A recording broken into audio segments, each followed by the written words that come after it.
Hello viewers, welcome to the IGNOU tech में आप सभी का स्वागत है। व्यूअर्स, तो कैसे हैं आप सब? आई होप कि आप सब अच्छे होंगे। तो आज आप लोग के बीच फिर से एक नई वीडियो लेके आए हैं और आज का हम इस वीडियो में देखने वाले हैं मोस्ट इंपोर्टेंट क्वेश्चन, जिसका सब्जेक्ट कोड है BHDC 131। व्यूअर्स, तो यदि अभी तक आपने हमारे चैनल को सब्सक्राइब नहीं किया है तो प्लीज़ आप हमारे चैनल को सब्सक्राइब कर लीजिए तथा साथ ही साथ PDF प्रोग्राम के लिए टेलीग्राम चैनल को ज्वाइन कर लीजिए। व्यूअर्स, तो टाइम को वेस्ट न करते हुए आइए प्रश्न को देखते हैं। प्रश्न क्या कह रहा है? प्रश्न कह रहा है छायावाद की प्रमुख विशेषताओं का विस्तृत वर्णन कीजिए। व्यूअर्स, तो यह प्रश्न हमारा 20 मार्क्स में पूछा जाता है और इस बार पूछे जाने की बहुत ज़्यादा संभावना है। तो आइए देखते हैं हम इसको उत्तर में कैसे लिखेंगे। उत्तर का हेडिंग डाल के लिखेंगे छायावाद की प्रमुख विशेषताएं निम्नलिखित है, जिसका व्याख्या हम निम्नलिखित संदर्भ में कर सकते हैं, जो इस प्रकार है। फिर आगे लिखेंगे नंबर 1 पॉइंट में देश प्रेम की भावना। इसमें हमें इस प्रकार से लिखना है, देश प्रेम की भावना छायावाद के काव्य के सबसे प्रमुख विशेषताएं हैं, क्योंकि छायावाद के जितने भी कवि थे उन सभी कवियों ने अपनी रचनाओं के माध्यम से सांसारिक लोगों के हृदय और मन में देश के प्रति प्रेम की भावना जगाने का प्रयास किया।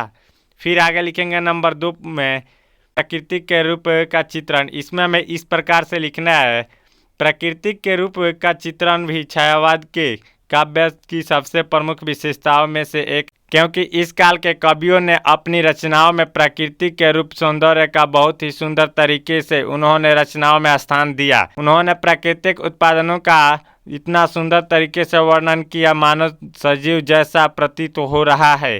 फिर आगे लिखेंगे नंबर 3 पॉइंट में व्यक्तिवाद की प्रधानता। इसमें हमें इस प्रकार से लिखना है, छायावाद के जितने भी कवि थे, अगर हम उन कवियों की रचनाओं को पढ़ें तो यह मालूम चलता है कि उन सभी कवियों ने अपनी रचनाओं के माध्यम से व्यक्तिगत दुख तकलीफ जैसी समस्याओं को उन्होंने काव्य के माध्यम से सांसारिक लोगों तक पहुंचाया है। अतः हम कह सकते हैं कि छायावादी काव्य में व्यक्तिवाद की प्रधानता है, जिससे हम अगर जयशंकर प्रसाद के आंसू कविता को पढ़ें तो यह मालूम चलता है कि इस कविता में जयशंकर प्रसाद जी ने अपने व्यक्तिगत दुखों को बड़ी मार्मिकता से व्यक्त करते हैं। फिर आगे लिखेंगे नंबर 4 में समाज में नारी का महत्व। इसमें हमें इस प्रकार से लिखना है, समाज में जिस तरह पुरुषों का महत्व सबसे ज़्यादा होता है, ठीक उसी प्रकार नारी का भी समाज के रूप में एक अहम भूमिका है। अतः छायावादी कवियों ने अपनी रचनाओं के माध्यम से जीवन में नारी का महत्व, समाज में उसकी भूमिका का बहुत ही सुंदर तरीके से वर्णन करते हैं। वे कहते हैं कि इस संसार में जो कार्य पुरुष कर सकते हैं, एक नारी भी कर सकती है। नारी को कभी भी पुरुषों की तुलना में कम महत्व नहीं दिए जाने चाहिए। फिर नेक्स्ट पॉइंट में लिखेंगे नंबर 5 में नारी के रूप और सौंदर्य का वर्णन। इसमें हमें इस प्रकार से लिखना है, नारी के रूप और सौंदर्य का वर्णन छायावादी काव्य की प्रमुख विशेषताओं में से एक है। इस काल के कवियों ने अपनी रचनाओं के माध्यम से नारी के रूप और सौंदर्य का बहुत ही सुंदर तरीके से आकर्षक ढंग से वर्णन करते हैं।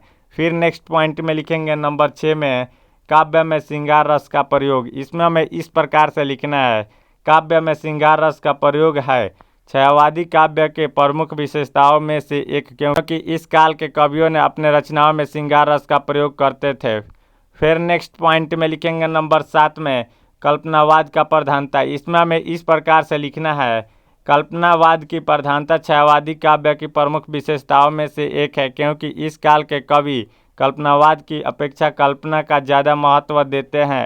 अर्थ जो चीज़ वास्तविक है, हकीकत है, उसका तो वर्णन नहीं करते हैं, बल्कि काल्पनिक तथ्यों को लेकर अपने रचनाओं का साधन बनाते हैं और अपने काव्य की रचना करते हैं। फिर नेक्स्ट पॉइंट में लिखेंगे नंबर 8 में मानवतावादी दृष्टिकोण। इसमें हमें इस प्रकार से लिखना है, कहीं ना कहीं मानवतावादी दृष्टिकोण है छायावादी काव्य की प्रमुख विशेषताओं में से एक है।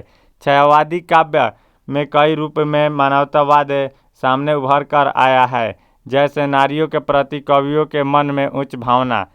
फिर नेक्स्ट पॉइंट में लिखेंगे नंबर 9 में चिंतन की प्रधानता। इसमें हमें इस प्रकार से लिखना है, चिंतन की प्रधानता भी छायावादी काव्य की प्रमुख विशेषताओं में से एक है। इस काल के कवियों की रचनाओं को अगर हम पढ़ें तो मालूम चलता है कि इस काल के कवियों ने अपनी रचनाओं में चिंतन के भाव को दर्शाया है। फिर नेक्स्ट पॉइंट में लिखेंगे नंबर 10 में चित्रात्मक भाषा। इसमें हमें इस प्रकार से लिखना है, चित्रात्मक भाषा भी छायावादी काव्य की प्रमुख विशेषताओं में से एक है, क्योंकि इस काल के कवि अपने रचनाओं में किसी भी तथ्यों को इस प्रकार अपने भाषा से वर्णन करते हैं जैसे कि उस तथ्य का चित्र जो है हमारे आंखों के सामने वह वार किया जाता है। फिर आगे लिखेंगे पैराग्राफ चेंज करके, 1 नंबर में जयशंकर प्रसाद, फिर 2 नंबर में सूर्यकांत त्रिपाठी निराला, फिर 3 नंबर में महादेवी वर्मा। सो व्यवस्थ इस प्रकार से हम इस प्रश्न को हल करेंगे। और यदि अभी तक आपने हमारे चैनल को सब्सक्राइब नहीं किया है तो प्लीज़ आप हमारे चैनल को सब्सक्राइब कर लीजिए तथा साथ ही साथ PDF प्रोग्राम के लिए टेलीग्राम चैनल को ज्वाइन कर लीजिए द इग्नू टेक। यहाँ से आप सभी को बिल्कुल फ्री PDF मिल जाएगी।